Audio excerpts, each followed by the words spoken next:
Welcome to High School Backups Podcast. My name is Nick, and this is episode 81. I'm starting to guess, but that's okay because it's not really a guess if I save everything from last week.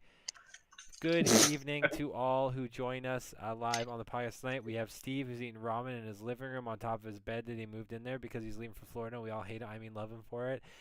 Justin, who is I enjoying like my work. Justin is enjoying great rides on his new electronic bike. Jake, who is very close to starting his newest job as whenever he finds out he passed the bar, because obviously he did. And Austin, whose golf game is better than all of ours combined. It was pretty interesting. Yeah. Not saying much. Nah, yeah, I can't golf, so All I'm I saying drag is down that the curve. Austin doesn't have to pray to sink a putt. That's all I'm saying. So, I'm saying I'm just you trying to have hit that a first Dog course. plays a lot of mini golf, apparently. yeah, The par's 35 to half a course. He's not giving 71 like this guy. Alrighty, Don't so worry about it. this week it's been a very, very fun weekend, a very, very active weekend in our group chat. Naturally, as when it comes to sports, for really all of us, NFL and football is our number one sport. In times that does include college, of course. And so, in a weekend where we all have fantasy going on and all these other things and all these games going on and injuries and blowouts and upsets, which we'll get to all of that. We had a very, very busy weekend. But before we get to that, I did want to do a shout out to just a couple things that happened over the weekend. Most importantly, Coco Gauff winning the U.S. Open Singles Women Championship.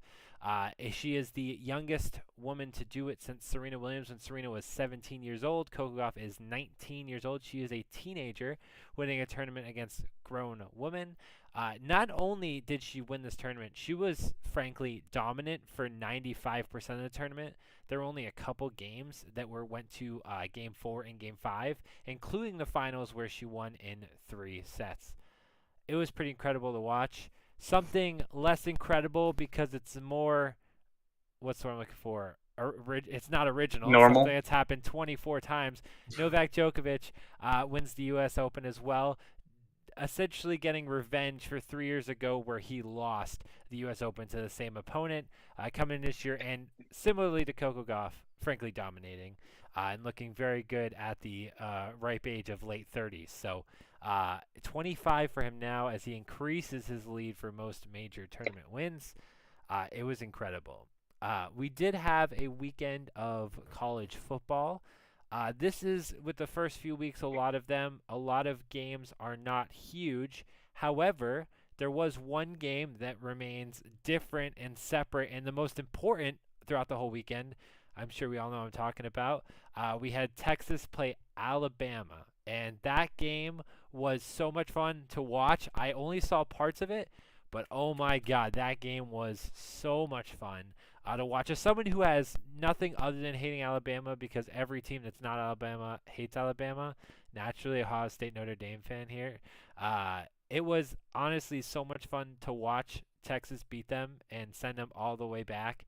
They went from, what was it, third in the AP To poll 10th. to 10th, and Texas went up to 8th. Am I right? They were 11. I think they jumped up to the top 7. Did they only go to 8? I I don't thought there were remember. 4. And they went to 6. Okay, No, well, I don't think they were It top. sounds like none of us Yes. really know. Oh, I don't remember. All I know is they I think you're received the right. first place votes. I think they went to because 4. I think it was the first time in since 2017 that Yeah, all they're Power Fives 4th. had They one. jumped Yeah, up I was 7 gonna to say. 4th. Well, they jumped into the playoff. Obviously, way too early to be talking about it, really, but they jumped into those top 4 spots. Never which too was early. Awesome. True. Never too early. We saw teams that maybe didn't have a great first week, such as Ohio State, look much better in this week 2 matchup. Jake doesn't agree, but Jake also. Ohio State? No. Ohio State's looked like shit for 2 weeks. You played Youngstown State. You should blow them out 70 to 3. I don't care. I'm pretty sure You're Ohio State. I'm It was probably- 35 to 3. You should have hung up double those points. Oh my God. Okay, well that's neither here nor there. Realistically, though, in these first few weeks, even next week, probably we'll see a lot of the similar, where there's a lot of teams playing their essential warm-up games before we really get into the meat and potatoes of the season, which will be the later half, especially those last few weeks when we get into conference week. Did anyone have any other comments on that? Texas, Alabama, that was a big game. Go Texas, go Longhorns. No, I mean just But, the. Go ahead, Steve. Oh no, how did Deion Sanders Colorado do this weekend? Incredible. Oh, they won. Oh, They struggled in the first half and then put up like 36 points in the second half. It was wonderful. yeah. So I Was watched. that They're the the most fourth quarter too? they're the most interesting team in college football right now. It is wonderful. They play if they get through Colorado State this week, they most likely go into Eugene, Oregon as two teams at 3-0, and that will be the most watched game of the year. Mark my words. Yeah. Oh, So I can't wait. not only the most interesting team because of their coach, but because they have probably the best two-way player we've seen in years, in a very long time, in Travis Hunter, who, by the way, vlogs all these games. He has a videographer that goes around and follows him. I did watch that earlier. It was really fun to listen to the halftime speech, which is inside of his vlog by Deion Sanders, to really kind of show how he made it personal, which was his real important thing. It was personal because Nebraska's coach was essentially saying that he respects them, but that they should win. And Deion Sanders made that personal, and so over and over he said it's personal, and that was essentially the whole spiel that we heard both pregame and during halftime, and it really inspired that team to come out hot. Not to mention that Shadir Sanders is playing like a top 5 quarterback in college football. Mel Kiper said he was the third best quarterback prospect for next year's draft, which I don't necessarily agree with yet. Like, let's pump the brakes a little bit. But no, Shadir's looking really good. Honestly, they're the most interesting story because of the fact that they were 1-11 last year, and the transfer portal was never intended to be used the way that they used it. They kicked out every single player in the program, brought in 50 new transfers, and here they are at 2-0, doubling their wins from last year and probably getting a third this week. I know rivalry weeks are a little bit different, but I'm expecting Colorado to go out and whop Colorado State. But Yeah, with that team, and if they are going to lose, that should be the time to lose. Lose when it's supposed to be easy, because then they discredit you, and then you can come in even hotter when the games really matter. We know, but none of us expect them to really go undefeated or anything like that. But I think I'm the only person who predicted them to have a 500 or better record at the beginning of the year, to be quite honest with you. I said they were going like 7-5, and people thought I was nuts, but I have no idea. I didn't predict anything. They're playoff However, bound. It's not super. Austin. I think that's a little crazy. I do, however, it would not be surprised if they had 10 wins this year. If they went like 10-2, 10-3, that would not surprise me at all with how they're playing. I'm pretty sure they play all the really good teams in the Pac-12, so I'm not sure. I'm thinking the ceiling's 8-4. If they can get through Oregon, USC, Washington, Utah, Oregon State, yeah, with DJ Ugalele, who looks really good. I'm missing one of them in there. Washington State just pulled off a big upset against Wisconsin. The Pac-12 is the best conference in college football. Too bad we won't get to see it next year. Which is very ironic. Too bad we don't get to see any of it. Yeah, and it's very interesting because it seems like the SEC is definitely taking a back. I'm just going to answer this right now. Steve Kyle's not joining. He's not? Okay. Because his screen's like I would buffering delete online. that message. And I would delete can it right explain now. Why. I can explain it later. Anyways, We'll talk about it after. So, moving back on, we're going to jump into the NFL season. Did anyone else have anything else they wanted to talk about before we jumped into Week 1 recap? And then we'll look a little bit into Week 2. No, man, I'm good. I'm ready to talk NFL Week 1. Cool. So I'm going to go ahead and share my screen, and I'm going to pray it works. Let's see. It should work. Yeah, it's always a little sus. Always sus. All right, cool. Yeah, so we are good to go. So, obviously, our podcast was done on Tuesday, the Tuesday before. Therefore, we did not talk about this matchup, even though this matchup does feel like forever ago at this point. As needed, I'll be going in and out of games and the details of each of the games. There will be some we talk about a lot. There will be some we don't talk about very much at all. But this season, I'm sure you all agree, started off with an absolute banger. And of the Lions going in and beating Kansas City, which I said in the schedule prediction would happen, that no one else agreed with, by the way. That's fine. Roll the tape. Roll the tape. Roll the tape. I said, you know what, Chiefs should win, but Lions I'm probably going win back this. after the podcast and checking. Sure, and I could be completely wrong, but I feel like with how high I am on the Lions, that's what I would have said. And we also didn't know at the time Travis Kelce was going to be out. He was hurt at that point, but we weren't sure. I don't know. It was a very fun game to watch. I'm more pointing to the fact that I probably thought the Lions could make it more competitive, but you might be right, Nick. Now, one thing I will say about this game, too, I mean, one, the Lions play sloppy at times, and we're still able to win this game. But if I'm the Chiefs, one, their defense created a pass rush, and for the most part, definitely caused a lot of issues for the pass attack, which is a good thing. So if I'm the Chiefs, that means that defense with Chris Jones might be pretty nasty. But on the other side of the ball, I think it's time to start looking for a receiver because if Travis Kelsey has a knee problem and he's their only option, I would. Oh, there's a cattail. I would definitely invest in trading for a receiver. Most likely Mike Evans because he's probably going to be available, and the Chiefs have the cap space. Yeah, man, I don't know. Kadarius Toney had the worst game of his career. I think Kadarius Toney will be fine. I don't think he has another performance like that. To be quite honest with you, I know it's fun to rag on him while he's down and like the Chiefs while they're down. I don't think that's going to be a trend. To be quite honest with you, trading for a receiver makes a lot of sense for them, but they'd have to either move Chris Jones to do it or draft capital. And I don't think the Bucks are trading Mike Evans for what is essentially going to be a second round pick. But I could be wrong. I mean, I just don't. I'm not going to overreact to the Chiefs losing one game because Kadarius Toney probably had the worst game of a receiver since like 2015.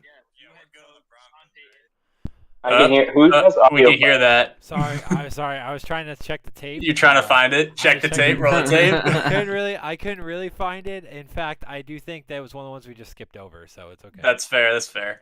No, but like I wouldn't overreact to this. There's gonna be a lot of times tonight where I'm just like, let's not overreact to what happened in week 1. It is the sloppiest football of the year. It's really the first time the starters are playing together for the most part because most starters don't play in preseason. And honestly, I don't think Kadarius Toney could match that performance even if he tried. I expect him to be better the rest of the year and the rest of the way. And if he's slightly better, the Chiefs win this game. I agree. By the way, yeah, that's true. Yeah, I'm on the 100% same page.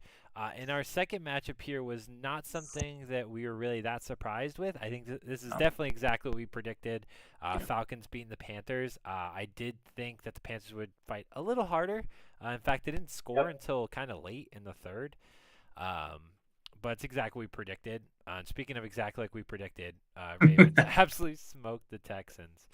It really was. I mean, I definitely I think if the Ravens had like a healthy J.K. Dobbins and a healthy Mark Andrews, this would have been more of like a 40-point game. I definitely like what I saw from Zay Flowers. I am so happy he's on my team. Yeah, the Texans looked as bad as I thought they would, and I know a lot of people were trying to be like, no, they're going to be better. No, this team is still a couple years away from being competitive. They have a lot of pieces, but they don't have a complete roster. And the Ravens played like shit and still beat them by, 16? Yeah, I'm not going to overreact, but they looked as bad as I thought they would. Yeah. One of the major surprises this weekend, not necessarily that the Browns beat the Bengals. That's not the surprise. The surprise is the fact that the Bengals only scored 3 points, personally. And I understand the weather definitely comes into effect. But still, 3 points for the team that was right outside of the Super Bowl last year is crazy. Go ahead, Austin. Go ahead. He just has trouble in the first games of seasons. And I don't know why, but he just does. It really is funny. If you go look at his stats, he just like struggles in that first game every year. I'm also going to go the opposite direction and praise the Browns defense and talk about some of the things that I did discuss at one point during the year when we were talking about where the Browns were going to rank and how well they were going to do, because I personally had them going 10-7, 11-6, making the playoffs. They added to that defensive line in incredible fashion. They added 3 new defensive linemen, which after last year they had one of the worst defensive lines in the league with Myles Garrett on it. And they added Zadarius Smith on the opposite side. They brought in Jim Schwartz, who's a ridiculously good defensive coordinator to replace Joe Woods, who essentially just ran cover 4 all last year and was hoping not to get burnt by big plays. It was the stupidest thing I've ever seen. But when it comes to, credit the Browns defense, too. It wasn't just Joe Burrow in the conditions not playing well. Plus, the Browns have had the Bengals' number. They've beaten them in 6 out of the last 7 games they've played. But, the Browns defense, give them their credit. They looked fantastic, and their pass rush looked incredible. They were after Joe Burrow all day. Myles Garrett looked really good. Zadarius Smith looked really good. Their interior defensive line wasn't giving anything to Joe Mixon. I mean, The Browns looked really good. Yeah. Simple. And you look at last year, Joe Burrow had, 4 picks in the season opener against the Steelers. So, Yeah. I just would love for Joe Burrow to get more than, fucking 3 points in one league and 0 points in another league. So, Joe Burrow hasn't been Joe Burrow has never had a full training camp and or preseason once. But yeah, because last year was he had his appendix taken out, and then this year he had a calf injury. So yeah, the year before it was his ACL. The year before it was COVID. Yep. That sounds like a So, great track record to me. Anywho, yeah, it was definitely. I had that on the whole time. I was watching some Apex Legends tournament while also watching football, and I had that on the whole game, and I got to watch Nick Chubb run all over them. Now, He didn't have a half job that day. So this game only went the way, prediction-wise, of all of us in terms of who won, but really Jake in terms of overall predictions and the fact that the Jaguars were very good, but the fact that Anthony Richardson looked pretty darn decent. I told you. I had no idea. Well, I'm going to give a lot of credit to Shane Steichen, too, who's obviously calling plays in Indianapolis. It's a lot of what they did with Jalen Hurts. I mean, it's very simple. Their offense isn't going to be overcomplicated. It's the same thing that you saw with Jalen Hurts, who I think the Eagles are actually going to take a slight step back offensively without Shane Steichen. We've all said it, I think. But, he runs a very simple offense. He's not going to overcomplicate it, and that's how quarterbacks get better for the first couple of years. And yeah, Anthony Richardson's not going to look this good all the time. I mean, he had a bit of a bumpy second half. I think he threw a pick at one point. He is fine. He didn't injure his knee all that badly, so he'll be fine. But also, I mean, he looked really good. I know a lot of people were complaining that he wasn't finding Michael Pittman. I would rather him find Josh Downs or He did eventually. Alec Pierce. He eventually found him. And without Jonathan Taylor, I think that makes Anthony Richardson's life a little more complicated, which only makes this better. Out of all the rookie quarterbacks that played, I thought his was the best. I thought Bryce Young was probably the second best. People are going to say, 2 picks, but that's just Jesse Bates being a savvy veteran and probably the best safety in the league at what he does and making veteran plays. So, yeah, and I don't know what else I could say about it besides the fact that also the Jags are going to be sick this year, but that's a different story. Yeah, we already kind of predicted that as well. Calvin Ridley is like the sleeper steal. Calvin Ridley is him. Every fantasy team.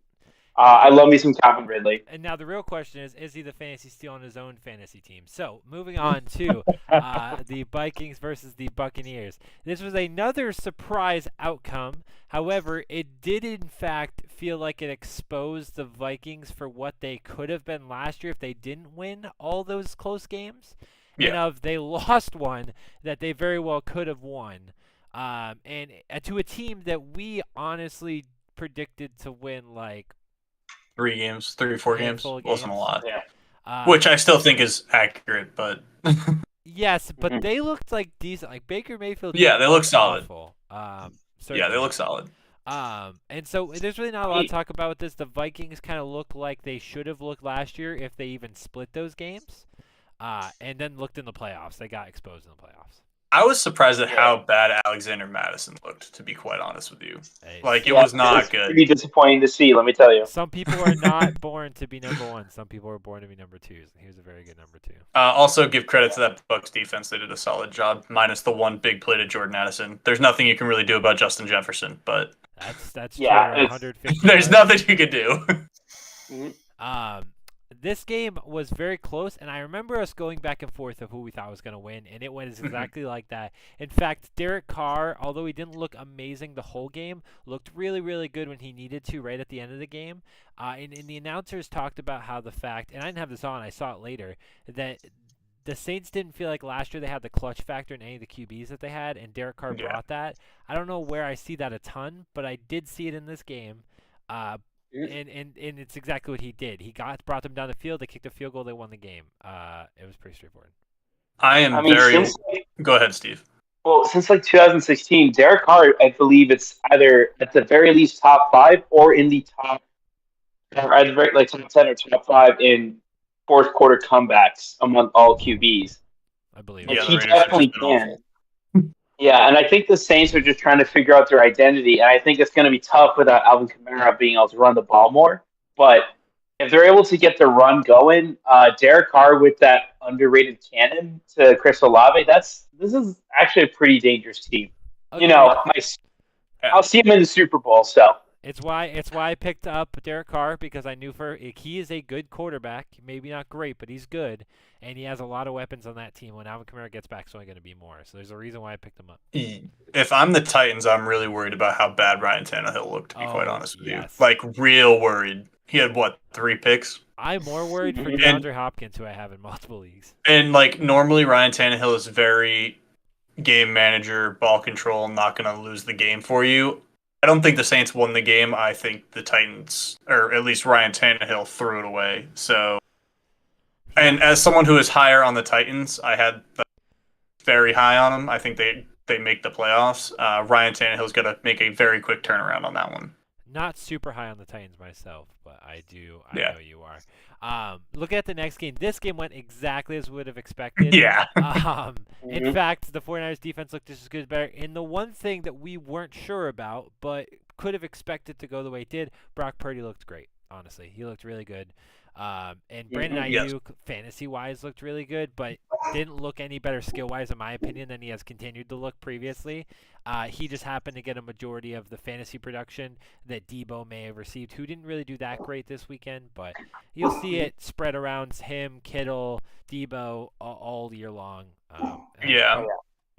And that's what's kind of great for Purdy is, especially Kyle Shanahan being a very great scheme kind of guy. I mean, really every single game he's like, all right, cool, Kittle, you're going to be our target. We're going to focus on you a million times. And Christian McCaffrey's just going to get touches after touches in between because of their offensive line.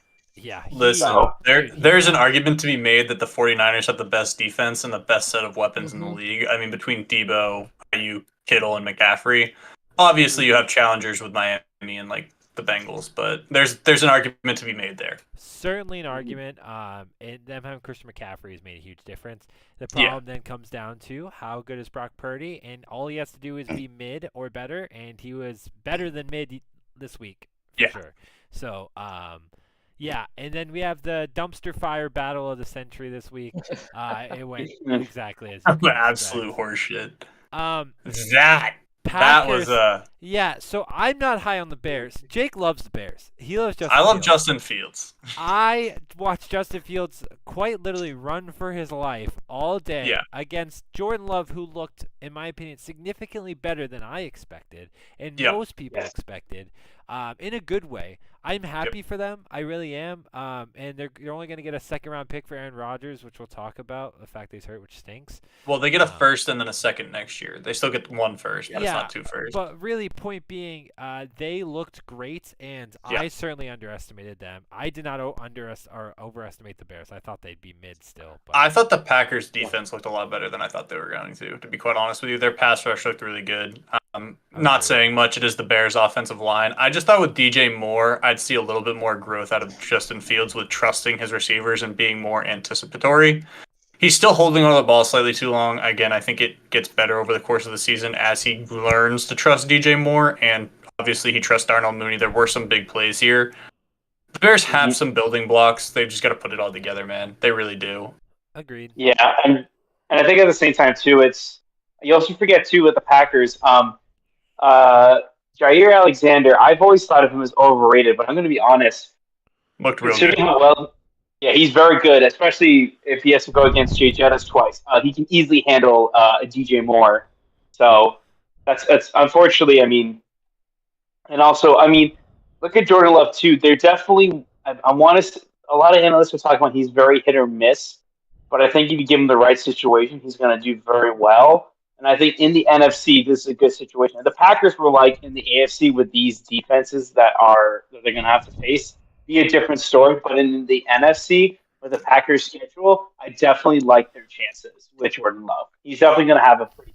Especially how the Vikings looked, I think that's kind of where we're all at. Yeah. And honestly, though, for the oh geez, I'm sorry, the cat's right on the old You're good. keyboard right here. Yeah, no, definitely. I'm happy for the Packers. I am. I thought they were in a weird spot. So, this game was bad. I mean, other than Jacoby Myers, I No one looked great on the Raiders, and no one looked great on the Broncos. Josh Yeah. Jacobs looks solid Depended. enough. Who did? Josh Jacobs looks solid enough. Yeah, but it's Josh. But here's the thing: I said nobody looked good. Josh Jacobs looked Okay, okay enough. fair enough. I didn't love how Russell Wilson played. I didn't really love how Jimmy Garoppolo played, other than to Jacoby Myers, who they look like they've been playing together for 10 years. Yeah. And Jacoby Um, Myers is hurt, so I'd say Patrick Surtain looked really good for the Broncos. Yes. Yeah, Pat Surtain looks Um, solid. Pastor Chan has always, I think, traditionally has actually done pretty well against Devontae Adams as well. he just does well in general, and yet Yeah, Yeah. Pat they Surtain is probably a top 3 corner, and he's a second-year player. Let's Yeah. be very, they very lost the game. clear. So But I think it definitely isn't the showing that you were expecting with Sean Payton. He still got a lot more things to work out. I think The- Russ looked a little bit better than last year, but we'll have to see more. I will say one thing: their line looked as bad as it was last year. Mhm. Russ may have looked better, but their line looked like shit. And maybe, just maybe, Josh McDaniels is a better coach than we thought he was, boys. Just that maybe. was one game. We'll see. I'm again not gonna overreact to it, but like, now this is the game of the week, so This was the most exciting game of the week. In fact, I'm actually Yes. mad for the Chargers that they did not win this game because they definitely should have.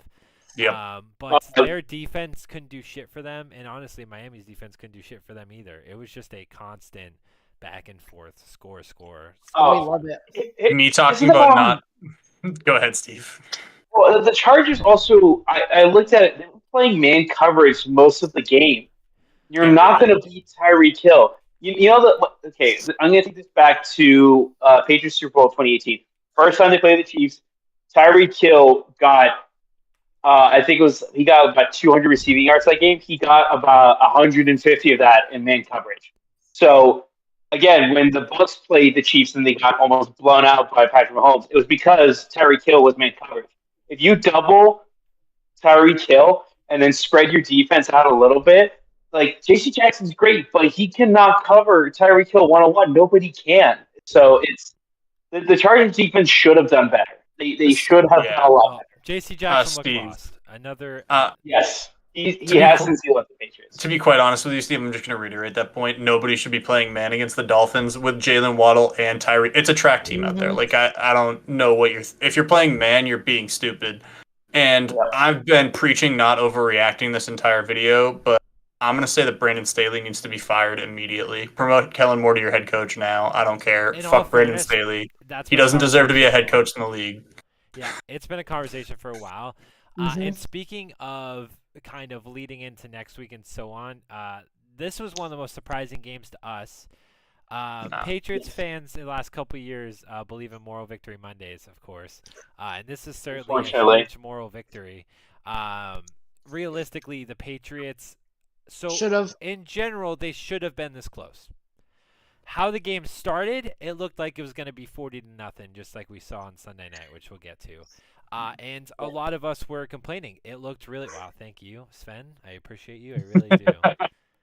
Oh, man. So yeah, it looked really bad, right? Like it looked like not Yeah. good, and a lot of us were naturally complaining, as we should. There was just simple mistakes. They're like, oh, we're right back to last year. All these dumb mistakes, giving them 13 points. We then saw a second quarter, probably the best second quarter we've seen since Tom Brady left, which essentially brought the Patriots back within a single score. In fact, a single field goal, which only led to a second half where it was a little bit back and forth. They couldn't quite get anything going quite as well. But we still saw a much better second half than we did a first quarter, which was just They Yeah. honestly should have won that game. yes, they had two opportunities. No, they should have. Max said that he failed. I would say that although I Mac had two would say that. opportunities, Kayshon Boutte had one bigger opportunity. So He be had it. three He's a opportunities. rookie, and things happen. This is not the worst game to lose. The worst No. game to lose. is I've the got game- 3 reactions. I'll wait. Okay. The worst Yeah. game to lose personally would be to a division rival where it's as close. Right now, with again the injury we'll talk about soon, you should be winning at least probably 4 or 5 of your division games. Probably 4 actually. I'm just Max 4, to be honest yeah, with you. But probably 4. One against each of the better teams and 2 against the Jets, realistically. And so with Yes. that, you look at this and you're looking at playing Miami next week. Look, they're not going to put single coverage on both those wide receivers all next week. And even if they did, they would be better than what the Chargers threw at them. Because Christian Gonzalez looked incredible. And, of course, we're biased as Patriots fans. He had one of the best rookie debuts of a corner in a while, other than, like, Patrick Surtain, who held his dude to, like, 17 yards. He held A.J. Brown to, like, 40 yards receiving yesterday. It was He ridiculous. still looked vulnerable, but yes. I noticed he was switching on Devontae and A.J. Brown, too, so it wasn't just like he was guarding one type of receiver. I do have 3 takeaways from this game. The first being that the Pats' offensive line looked a hell of a lot better than we thought it was going to, especially with 3 starters injured. Especially with an Eagles defensive line that is exactly the same, if not upgraded from last year, and set a record for amount of sacks that they had in the season last year. The Pats' pass rush looked a hell of a lot better than we thought it was going to. Oh my God, Keon White! That dude. Keon White has made a difference. I think he had 5 quarterback pressures on Sunday against the Eagles, which is absolutely nuts. He looked like he was just bowling their right tackle, which is Lane Johnson, mind you, back into fucking Jalen Hurts. Every single time Keon White matched up against Lane Johnson, he looked like he was pushing him back into Jalen Hurts' dick. Like, actually, right up in his grill. The third is that Bill Belichick continues to innovate on defense. I don't know if anybody else picked up on this, but there was a third down play early in like the third quarter. And the Pats sent an all-out blitz in what looked like zero coverage. And I can guarantee you that nobody fucking does this. They sent an all-out blitz up front, dropped the 2 corners to like where the first down marker would be, and had 3 safeties over the top. Jalen Hurts read man coverage and took the drag route because he thought he was going to have an easy first down with like after Yak. Nope. Immediately. And somebody came up and smacked the dude. Yes. And I think it was Tony Romo who was talking about it on air. He was like, "Yeah, nobody fucking does that. No, not a single defensive coordinator in the league fucking does that." And this is after he ran an all-out blitz in the red zone that led to a sack early in the game with Matt Judon, which was zero coverage. Yes. So, like, Bill Belichick continues to innovate. The Patriots' defense is going to be nuts because their safeties are linebackers, and their linebackers are safeties, and their safeties are corners, and their corners are... I fucking know who's playing what position anymore, dude. And they're the all pass just so rushes, good at it. Like, they're all good at it. Like, that's... Jabril Peppers coming up and sticking Jalen Hurts late in the game. Kayshon Boutte, I still think you're going to have a really good NFL career. I think so, too. Learn to toe tap, dog.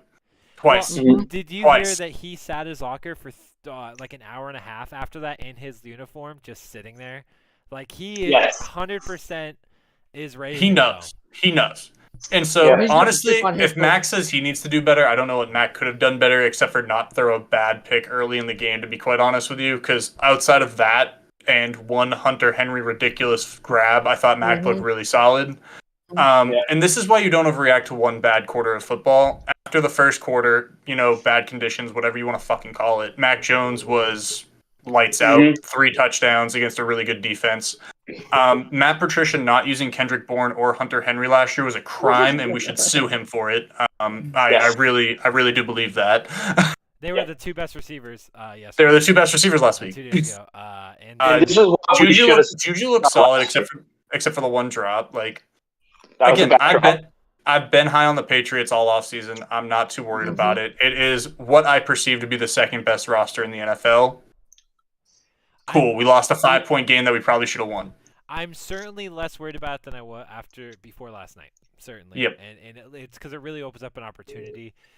Let's go ahead. Sorry for that long ass monologue, by the way. So no, you're good. This was, in my opinion, and a lot of people's opinion, the most surprising one of the weekend. We expected the Rams to be bad to okay.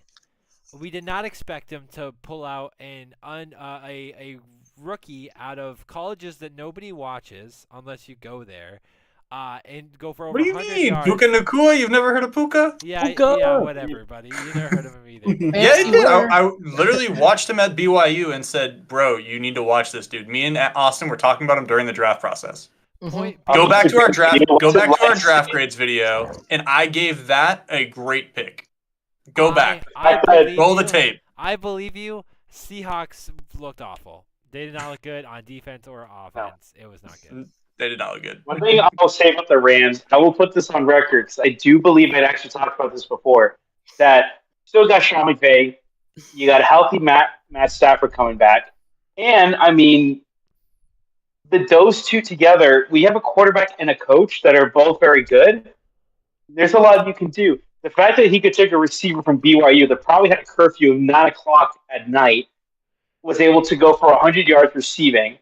I mean, that is kind of like, I saw that, I'm like, oh yeah, it's Matt Stafford and Sean McVay. Duh. Like, of course this is happening because Sean McVay took a Rams team that was 13 wins or 3 wins the season before, and immediately turned them into one of the top offenses and got them 11 wins and straight to the playoffs and nearly a division title. So yeah, I think we just forgot of just who was running that show.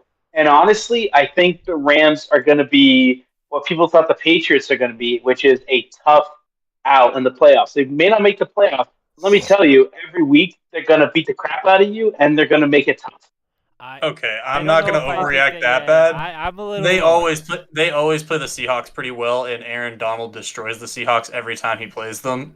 There's a clip of Geno Literally, I was Smith gonna bring that up. seeing Aaron Donald and going, "Oh my god," and whipping the ball as fast as humanly possible. It was I hilarious. would too. So fun. But I genuinely, I mean, I'm not going to overreact. The Rams look good. I do think that Sean McVay and Matt Stafford, as long as Matt Stafford is healthy, makes a better team than we thought they were going to be. I still don't think they're a playoff contender. There's too many undrafted rookies. They're very young. And I don't think Puka Nacua looks that good every week. So. Yeah, and this certainly for me shows more of what the Seahawks are than it does the Rams. However, Yeah. it does show me a little bit in both directions. Speaking of showing me who you are, let's look at the Cowboys playing the Ants. Oh, I'm sorry, that says Giants. I thought they were playing little things that don't know how to move the ball. Now. Because God knows. Oh my! You All experienced right, that? I'll let y'all get your bashing out before I defend the Okay, Giants. this was the most funny thing to me. So here's the thing, and I know kind of what some of the things Jake's going to say. It's a division matchup. Cowboys inherently always play the Giants well. It's week 1. There's a lot of issues. Defensively, the Giants are a little bit in shambles. They still really don't have a weapon besides Darren Waller, who didn't come out at all. And now the Cowboys have 2 of the best corners in the league. However you want to look at it, you have an older Stephon Gilmore, and then you have Trayvon Diggs, who looks amazing again this year. All that said, with having 2 of the best linebackers in the league, by the way, and Van Der Esch as a Mike linebacker, and then Micah Parsons, who is incredible off the line, and other pieces on that defensive line, their defense absolutely ran this game, and the offense just ran through the Giants' already known not great defense. So for me, there's not a lot that I didn't learn that much from this game. I think that the Giants are as mid as they came off in this game. I truthfully just think it is a division matchup where the Cowboys took advantage of some bad matchups for the Giants. And furthermore, it just proves to me that the Cowboys will be the 2nd seed in this division, even more so, and that the Giants will be 3rd seed, a few games out, realistically, like 2, 3, 4 games out. Yeah. Yeah, I mean, Austin, you can go ahead. I'm going to defend the Giants after everybody's done bashing them. I'm not going to bash the Giants here, to be honest. I mean, all I'm going to say is first, thank you, Giants. Austin paused. That was awesome. What's up, Jake? Nothing. I might have just paused. It's not, I thought it was you. So thank you to Daniel Jones and them for turning the ball over as many times as they did and letting them sack them. What was it, 8 times? Something crazy like that. Yeah, thank you. 7. 7 was it 7? Okay. Yeah, it was nuts. So thank you for that. But honestly, to kind of critique the Cowboys actually here, obviously that defense looked great.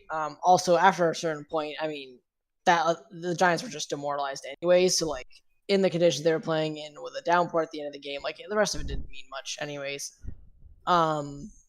And Dak did not look good, like at all. He was he was 13 of 24, for 143 and like no touchdowns, I think. So honestly, not that good. Yes. Who did look really good? Tony Pollard. Tony Pollard looked good running the ball, but obviously they weren't needing him to, and people were talking about how he's kind of just not pressing as much they thought in that first. But we'll have to see when they need Dak, what he can do. And then for the Giants, they got to figure out that offensive line because that That was abysmal. Yeah. And then, Go ahead. I mean, what I'll say about this too. I mean, deep down, like the Giants, as much as we want to give crap to Daniel Jones. It's hard to think of Daniel Jones. I consider an average quarterback, maybe below average, above average. It really depends on who you're talking to, but he's average. When you take an average quarterback against that pass rush, yeah, he's not going to do well. Yeah, they're not going to run the ball well. But I think the bigger picture is we just saw how the Cowboys are gonna get a ton of wins this year because what I can't help but oh my god, I can't help but notice. I think one of Nick's cats just climbed like the fucking wall. Anyways, but um, when I look at the Giants, I see a very similar team to the 2019 Patriots that had a defense that is going to swarm you, get a ton of points, and are going to thrash you around. Now you have an offense where, in this case, the Patriots had a great quarterback and a liability in terms of weapons.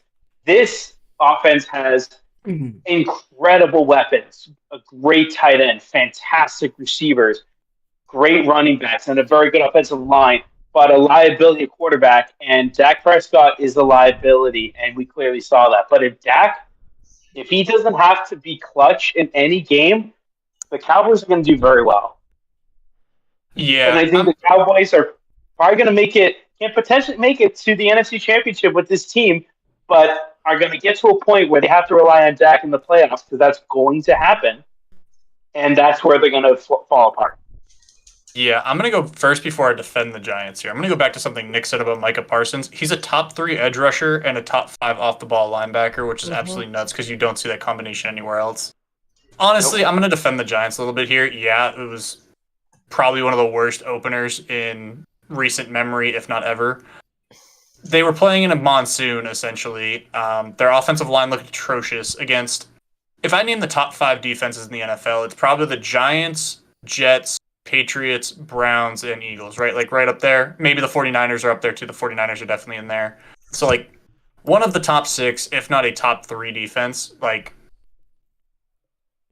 it, especially the pass rush, Micah Parsons is one of the best. We've said it with, Stephon Gilmore and Trayvon Diggs making plays. Their linebackers are really solid. What? I don't want to correct you. You said Giants defense? I assume you mean Cowboys. I do. I meant the Cowboys. My bad. You're right. That's my B. But like, when it comes down to it, the Cowboys had a perfect storm where, just like the Browns, oh yeah, you could also throw the Browns in that conversation of top 5 defenses. It's just one of those games, dude. Like, it's one of those games you go back to the drawing board. Also, the Cowboys have beaten the Giants in every game that Dak Prescott has started since 2015. Like, it's been 8 years since the Giants have beaten the Cowboys led by Dak Prescott. I'm not worried about it. I'd pump the brakes. This team is still going to be a 7 to 10 win team, probably closer to 7 than they are to 10. But also last year they had one of the easiest schedules in all of football. Like, don't overreact to week 1, which has been the theme of my entire preach throughout this video. But the Giants will be fine. I still think they're going to get to 7 wins. This is just more an indication of the fact that the Cowboys are really good more than it is the Giants are really bad. Fair play. So going into our last game. So, look, we talked a little bit before the podcast about this. Personally, I never like to see injuries. I will make jokes about what I need to happen in order for me to win in fantasy. I need Daniel Jones to twist his ankle or throw 4 interceptions and play awful. I need those things. However, I don't want those things. I never, ever want someone to get hurt. Even though the Jets are a division rival, Bills are a division rival, I've never had a reason to dislike Aaron Rodgers other than being a little weird sometimes. You never want to see someone get hurt, and Aaron Rodgers in the 4th play of the game tore his Achilles, which we did find out officially this morning did happen. People were observing it right away, observing the footage. You can see the muscles in the back of his leg detach immediately. Oh, it's so bad. It's hard to look at. But in the same token, you kind of could tell, or at least some experts, I should say, could tell us what was going on. Even with all that, we saw the Jets play very admirably and make it what ended up being a very good game. And in fact, they should have won the game in regulation. and then the Bills hit the upright, and somehow the ball goes in, and they go to overtime, which is then immediately preceded, immediately followed by the fact that the Jets return the first punt of overtime for a touchdown, which feels all too perfect given the situation. And for the Patriots, is best case scenario to give the Bills an additional division loss. So, I don't know if I'd go as far as saying the Jets should have won this game, dude. Barring a Garrett Wilson probably catch of the year candidate ball in the end zone, the Jets should not have even been close in this game. Well, Again, we're talking about sloppy football from Josh Allen, and the Jets again have a really good defense, which you see early in the season, especially in week 1. Really good defenses tend to be the outcome in games. Again, barring a Garrett Wilson catch of the year nominee, if not the catch of the year in week 1, the Jets have lost this game, and we're talking about Zach Wilson's replacement right now. Instead of, maybe the Jets will add a backup veteran quarterback to play instead, or to spell Zach Wilson in case all shit hits the fan again. But I mean, good game for the Jets. Really happy they won, obviously. And the other takeaway that I'm getting out of this is that Josh Allen, every time he looks down the field, I have to like wince and be like, I don't know. Which he is the greatest quarterback I've ever seen play. I think Brett Coleman said this. He's the best quarterback I've ever seen play. But I wince every time he looks down the field to throw the ball because you never know what the fuck's going to happen. Because he's about to throw a pick or it's about to be a 70-yard TD. Like, I don't get it. I really don't. It's like watching Brett Favre back in the day. It's like he's either throwing five touchdowns and 350 or 400 yards, or he's got 3 picks. Like, there's no in between. Yeah, it's killing me. And the one thing I'll say about Josh Allen too is there's clearly, think about it, ever since Brian Daboll left, you see Brian Daboll when he was the offensive coordinator, the ascension that Josh Allen did into becoming an elite quarterback. Ever since he left, I feel like there truly isn't somebody there to give Josh Allen a literal slap in the face, be like, all right, these turnovers are your fault. 2 of Josh Allen's picks, there was a much more obvious play that could have prevented it. One was he had a wide open lane to run for the first down, when before he ran for the first down into defenders and it didn't go so well. Not to mention his butt fumble. That's another issue. But the next, one of the later picks, he had Stephon Diggs wide open in front of him past the first down marker, and he decided to throw a bomb down the field into double coverage that was easily intercepted. Josh Allen, I know we try not to freak out about week 1. It's true. But in this case, we saw exactly why the Bills could not win the division because of the inconsistency of Josh Allen.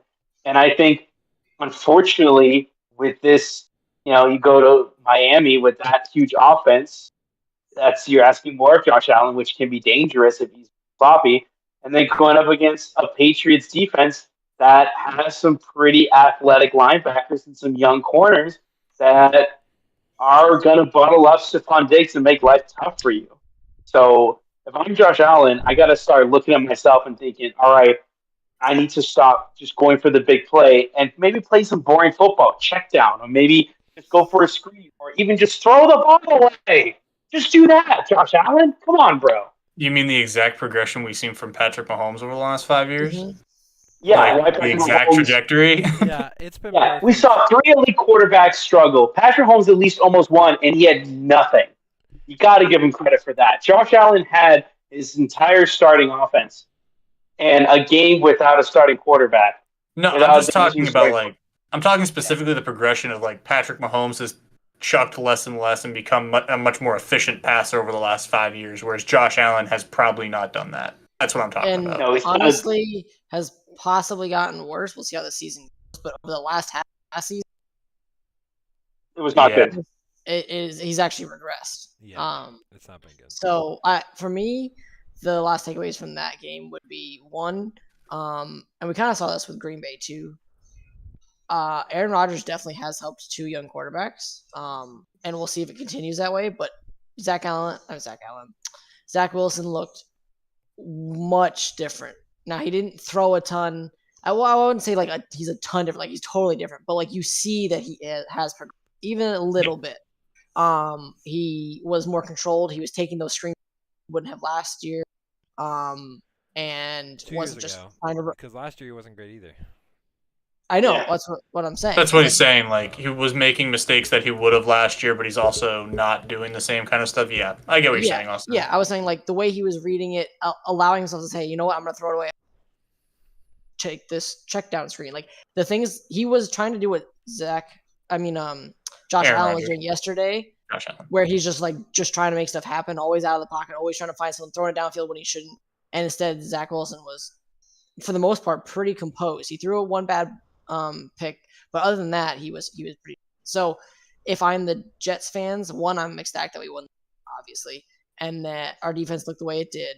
And if I'm them, I'm hoping that this next matchup, it could be where they are bringing that defense again and hoping that Zach Wilson will just continue to just game manage for a few weeks. Like, let's see how it goes, see if he can still mature in that way.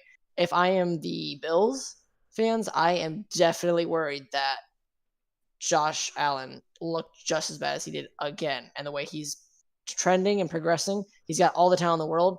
He doesn't seem to be reading the way he needs to be, and that's a problem for them going. It is. The And last something thing I want to Okay, the go last thing I want to say about it is I'm really excited to watch a Jets-Patriots defensive battle in a few weeks, Oh, to be that'll quite be honest fun. with you. It'll I'm very, be very excited. interesting, and Yes. what it'll really be is which offense can produce more. And I would say the offense looked really good for the Patriots. I don't know if the Jets' offense looked really good, so we'll see what happens this week. Speaking of this week, we can kind of go through and just talk a brief bit about each game. Yeah. I think this first one's going to be really fun, but the Eagles should win that fairly confidently. I think we're all on the same page there. Yes. Based on how the Packers looked week one, without overreacting, they should be really good in this game. I don't really see the Falcons can't throw the ball, and maybe that'll be an issue. But then you throw Jair Alexander throwing some blitzes in there and stuff like that. I think there's some real open availability here for that. I think number one, the Vikings pass in game should give them actually a lot of because they can get got there. Their secondary, the Eagles, is not that great. Like it's okay, but it's really not that great. And if we, now, I'm not saying that I don't like our. Look what Mac did against it. I'm not saying Mac's bad or anything. What I'm saying is you have Jay Jettas and you have Jordan Addison and you have TJ Hawkinson in the next week. So if they can't put up that amount of numbers or better, then we really got to talk about something with that Vikings team. But it should be more of a game, I think, than what we're saying. I just wouldn't be surprised if the Eagles put up 45 points, dude. The Vikings defense isn't good. I'm not saying that they're not going to put up a lot of points. I think the Vikings will score with them. That's what I'm saying. Yeah. Okay. Anyways, To the Falcons Packers one, I think the Falcons defense might just be a little bit better than we're giving them credit for. I would take the Falcons in that. I would take the Packers based on how they looked week one. Not trying to overreact. I'm fine with They that. looked really good. Jordan Love. Yeah, they did. They look solid. Bills Raiders. I think this is Bills bounce back game. I think they're Yep. going to de-pants said Raiders. This will be Especially a the very fun Raiders. game for the Bengals and Ravens because the Ravens looked okay, like good enough.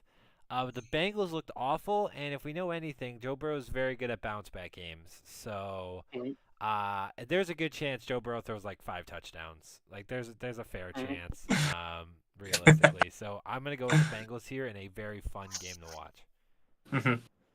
I'm sure we're all on the similar page. Lions Seahawks. Look, based on week one, Lions are winning. The Lions might win the Super Bowl. I mean, let's be honest here. Give me the Lions, baby. I've taken the Lions there just for fun and the fact that they looked really good compared to Seattle. I actually They're good. think they should win this, like the Lions. Honestly. Yeah, Yeah, I they think should we're up win to it. that point where they should win that, which is good for them. The shit bowl. I'm sorry, the trash can bowl. Colts should. Colts should win. The Colts that. should win it. Colts should win that. Tank Bowl. This game is even more interesting. Travis Kelce should play, but I don't think I think he helps them win last week's game. I don't know if he can be enough of a difference to win this game. I think Jags could really win this game here.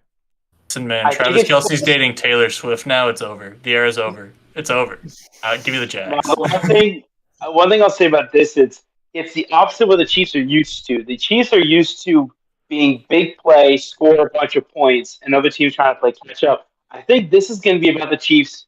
If they can't hold down that deep ball, especially to Zay Jones or Calvin Ridley or what's his Christian name, DJ Kirk. Chark, Christian Kirk, and Evan Ingram. Like this is going to be the Jags going to score a lot of points. It's going to be up to the Chiefs to answer. Which this is a defense that they probably could, but I think it may come down to the Chiefs may not be able to score as quickly as the Jags. I think that's going to be their struggle, which is crazy to say. Chiefs 0-2 start, boys. Oh my. That would be funny and totally possible. Bears. Did they do Bucks, that last I mean, year? Bucks could win this game. They I had a know- struggle.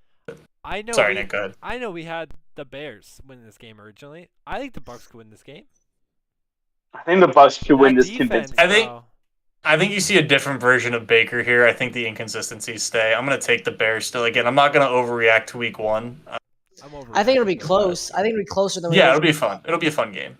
but, next game, Chargers are gonna come out and probably mollywop the Titans. I just don't Yes. see them not responding after this Yeah. close win. Jake thinks the Titans are gonna win. Keep it close. No, I'm with the Chargers. I'm saying hands off that one. The Chargers are winning. Say Tannehill's gonna throw off. He's gonna poop himself. Giants should destroy the Cardinals. Right? I think Yes. they should. If they don't, This we're is having serious conversations next week about the Giants. Yeah. I'll sound the alarm if they only win 20-16. But If they only win by one score, it's an issue. Unless like That's the fair. Cardinals score like a trash end game touchdown, something like that, like it's an issue. I know the Rams look good. 49ers looked really Yep. good. Like this should be- 49ers this is not a game for the 49ers. This is not the Rams game that they want after a big win. No, not at all. They're going to be humbled. I think so too. Jets Cowboys. Aaron Picking up Rodgers boys. is here. Jets win. Without Aaron Rodgers, roll Cowboys. Zach Wilson's probably gonna throw like 4 picks. I think the Cowboys defense looks good again. Yes. I don't even know I if think the it'll be- Jets win that game with Aaron Rodgers. To Yeah, be honest with you, but I think they No, have they defense, definitely like don't. saying. Like, they if definitely- this defense is legit, like they were trying to say it was coming, where like the Bears, from a long time ago. If they say that and that they think it's actually that good, if that's the team that shows up, then it'll be closer. I still think they got. yeah. I still think the Jets defense will have a fun time with Dak, though. They're going to make him look bad. Yeah, but they're still like I'm still looking at it, and Quinnen although Williams. the Jets have Brees Hall and Dalvin Cook. Like Cowboys just like dude, Jake. I don't know. it's still Zach Wilson, It's man. still Zach. Yeah, It's Jake, still Zach Wilson, man. What's up? What do you think about Quinn Williams against this Cowboys offensive line? I still like the Cowboys' offensive line for the most part when they're healthy. No, I not think- like I think it's great. But I'm saying, how do you think it'll match up? I like Quinnen Williams. I think he'll probably have I think the Jets defense will still be solid. Like, I don't see the Cowboys scoring more than 30 points. My biggest issue is I don't see the Jets scoring more than 14. Right. Like, it's still Zach Wilson at the end of the day. Quinnen Williams, I could see like a sack and a half. Like, that wouldn't surprise me even against one of the better lines. But it also wouldn't surprise me if he had 0. Right. Not because Quinnen Williams isn't good, because the Cowboys line is really good. We've said it the entire night. Like, the Cowboys offense is structured really well. Tony Pollard probably won't have a lot of running room, but so they still have Brandon Cooks, CeeDee Lamb, Michael And Gallup. Tony Pollard I forget who the probably- tight end is there now, but If they have a A couple of them, yeah. yeah, but like nobody of note, but like Luke whatever. Musgrave or whatever. Luke Schoonmaker. Musgrave's in- No, they have Luke Schoonmaker, and then they have. Musgrave's They don't have in- Musgrave. Musgrave's in Green Bay. That's right. Who's the? It doesn't matter. The Anyways. Cowboys should win the game. Like, Does Sean Payton get his first win against the Commanders? Of course he does. probably, yeah. Yes, either this is going to be a very ugly, awful win, or the Broncos may actually Oh, put we're up. winning. Oh, So- we're on that one. I look at the Patriots Dolphins, and I love how this looks for the Patriots after week I think one. we win. I think we win. I think the Patriots could very well win this. I still think the Dolphins not having Jalen Ramsey is probably the factor that makes it significantly more possible. Yes. I And I struggle to say that the Pats are going to lose 2 straight at home. I think this is going to be closer than we're giving it credit for. No, I don't think it's I think it'll be close. I think it'll be Yeah. maybe a 4-7 point game. And honestly, I think the major difference will be I think that either Tyreek Hill or Jalen Waddle will have production. I don't think they'll have enough to solo carry them because after Yeah. them, there's no one.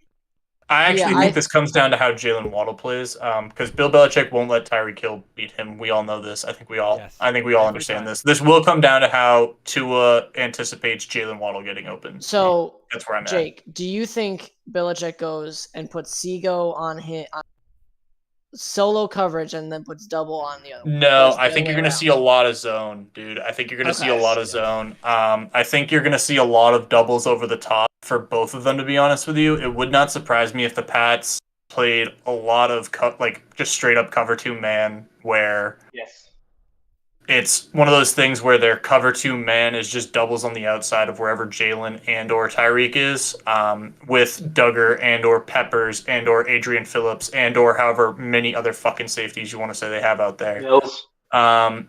And with a just straight 4-man, I don't think you're going to see a lot of blitzes. You could see in the red zone some of the stuff that they did last week with the all-out blitzes where Judon gets a free rush because Mike McDaniel really, really loves the 5 wide, no blockers, or 4 wide, running back, no block kind of look.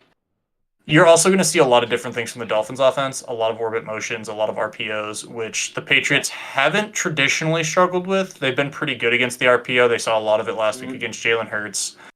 I also think you're going to see a lot of QB pressures from the Patriots. This Dolphins offensive line is definitely not as good as the Eagles offensive line. If Keon White looks as good as he did last week, Josh Uche looks as good as he did last week, Matt Judon looks as good as he did last week, and Christian Barrymore takes a step up because I didn't really see him a lot last week. No, you didn't even need to, and I think that's why you didn't see him is because Yeah, they you would didn't probably need to. double cover him. They kept double covering him and leaving Keon White and Matt Judon as a single, and then they're just Which is running weird. around. And it just didn't But, like, work. Not to mention, I think the Also, Patriots don't leave Tyreek or Jalen in one-on-one a lot. Maybe Jonathan Jones on Jalen Waddle. Maybe. Maybe you see that a bit, but I think you're going to see a lot of doubles. So you don't think they're gonna have? Because I think you're gonna see on Waddle. I definitely.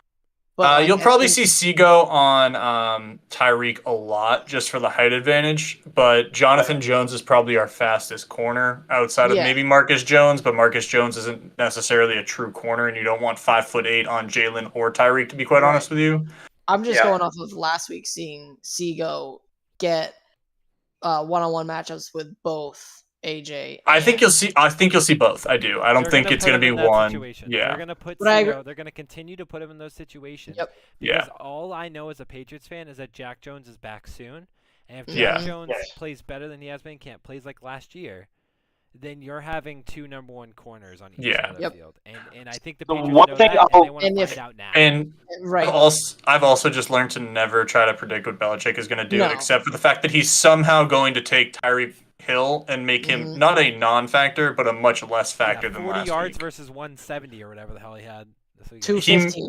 It would surprise me if he broke 85. That's where. One thing I'll say with the Patriots too is they're going to be very physical with him. They're going to one thing they love to do is they're going to punch him around a lot because they're smaller guys. But also, you think about when motions on offense, Belichick's the kind of player he's going to be like, they're going to motion, don't fucking give it away. He's going to tell them you're going to stay in your spot, and we know exactly what we're going to do if they motion. Very much so. You could see a lot of mixed coverages, like man on one side, zone on another, different things. Like you're going to see a lot of creative defensive things from Belichick. That's really all I know. About the last 2 games. We have our first double Monday night. It's not really a double header. It's more of a just double game with one being at 7, one being at 8. So weird. Saints Panthers. Bryce Young looked okay. It's still a very young team. Saints should win this fairly handedly. I'm going to give the opposite side. I do think the Panthers early in the season are going to struggle a little bit on offense. I still am not high on the Saints offense. I know Tennessee's defense is a little bit better than the Panthers, but I could see the Panthers squeaking out a win here if Bryce Young looks moderately better than he did last week. Yeah, and then if we're based on last week, the Browns should absolutely destroy the Steelers. But we're at home for the Steelers. I think it'll be a very close game. The amount of pressure, though, I don't know if Kenny Pickett can handle it just like he didn't last week. So I think the Browns do win the game by like a touchdown. That's a tough 2-game stretch for Kenny Pickett to handle defensively. That's real tough. I think I said it. Go ahead. I mean, the thing is, you also looked at when the Browns played the Bengals. Sean Watson didn't particularly play very well. So if that Steeler defensive line is able to stop the run, Deshaun Watson's still going to have a lot of issues throwing the balls. So It's probably going to be a closer, more ugly game. But I think when it comes down to it, the Browns are probably going to squeak out the win because they have a much better running game than the Steelers. I thought Deshaun Watson looked fine. I mean, I thought the conditions had a lot to do with it. It was awful down there. But, I mean, I thought Deshaun Watson looked solid. I could be wrong, but I really thought he did. I thought it looked decent as well. And how we're going to end it this week is I have a couple quizzes. Let's do a couple quizzes just to have for fun. Let's have some fun.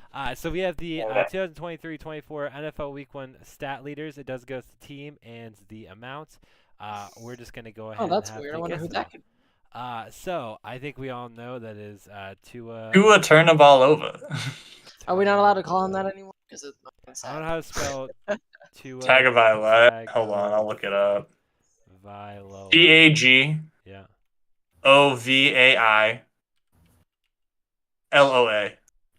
Use up the whole time we You have literally to spell got it Tua's almost. name. Kirk Cousins. Turkey boy. Stafford. Stafford. Oh, yeah, Just type in Mac. Jones. Jones. 'Cause then- yeah. Carr. And then Carr. And we got rushing yards. We got McCaffrey. McCaffrey. REY.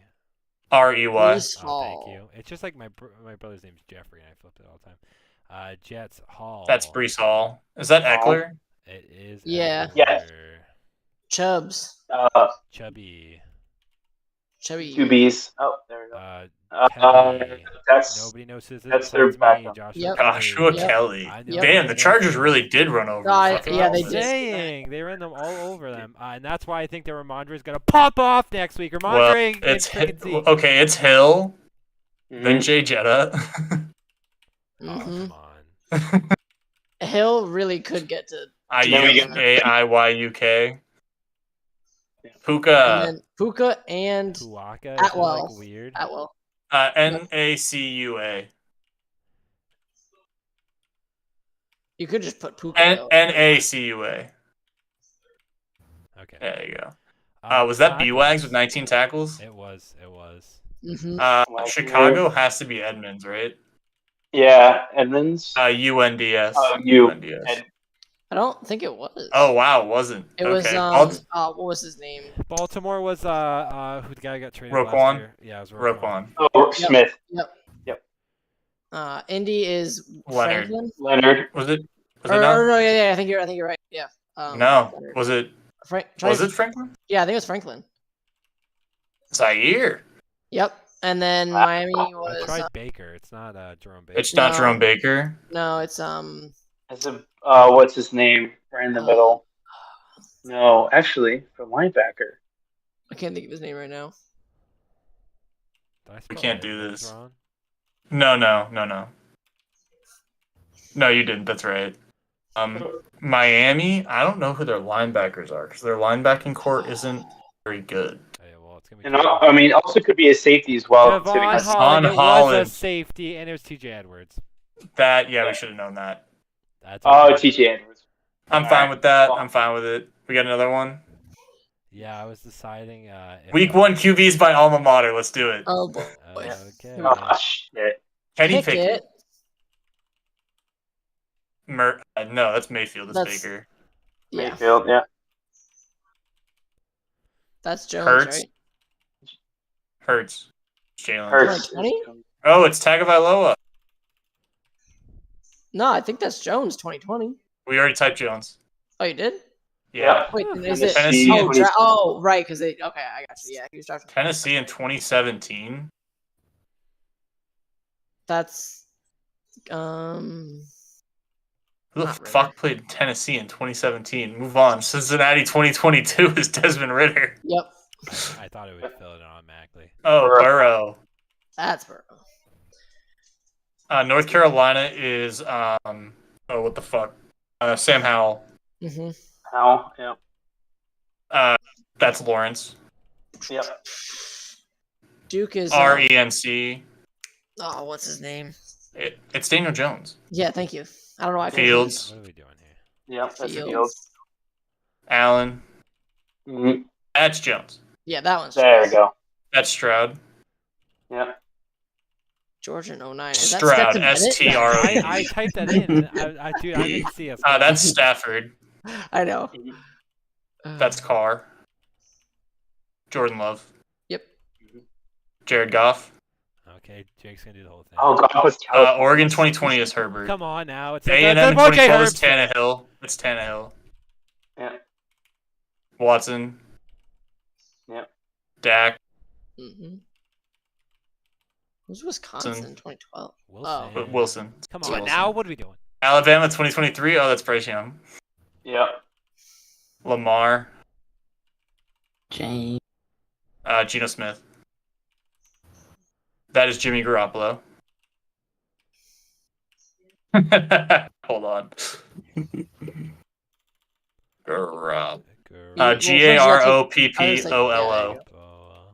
Oppoolo. Oh, penis. 1L. 1L, yeah. The next one is Brock Purdy. That's Next one, Mahomes. That's what's his name? Hurts, right? Yeah, it's got to be Hurts. Yeah. That's Rodgers. Oh, right. Oh, yeah, that's right. That's Cousins. Cousins. You went Richardson. Yeah. Who's the only fucking quarterback we're missing? What team is it? Tennessee, 2017. No. What team in the NFL is it? The We just went through every game. Car- There's no possible way. Cardinals. Yeah, Cardinals. Oh, it's fucking Josh Dobbs. Yep. Yeah, dogs. That's funny. There we go. Nice. 100%. Nice job, guys. All right. Well, that was. Yep. I just wanted to do those 2 games real quick. They were fun. Nice job pulling all the colleges, Jake. Anyone else have anything else they want to talk about for this episode this week? I'm good, man. Perfect. Well, It's good to have football back. Let me yes, tell it you. is very Oh, good it's to have so football good. back. We do appreciate you all for your time tonight on this Tuesday night on September 12th.